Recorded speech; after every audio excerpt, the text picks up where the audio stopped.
Let's bake those wires to a roughness map. Welcome to Digital Impostor. First, let's switch to shading. Okay, we are in shading. Remember that in render properties, you have to be in cycles.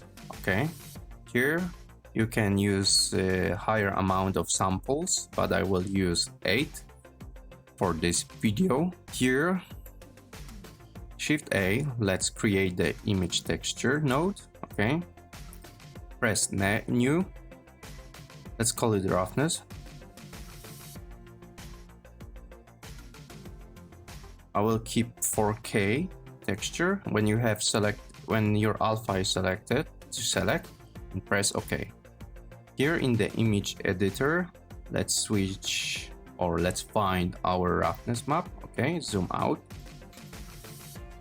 And here, let's switch to non-color data. Okay.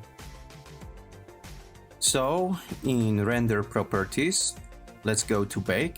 Inside bake, where is the bake type? Find roughness. Okay. Now select the cube, select your roughness node. Okay, image texture node, and press bake. When the baking is finished, we can go to image editor, press here image, and save as roughness. Okay, right now I will show you the trick how to quickly create the specular map.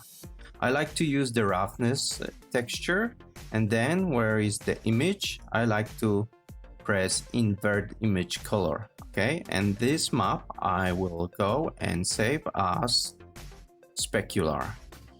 If you like this video, please press the like button. Also share this video with your friends.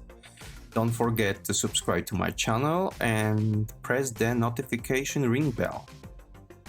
Also, if you want to learn how to bake textures from high poly model to low poly model, you can watch those 2 videos. And thank you for watching, and I will see you in the next one. Bye bye.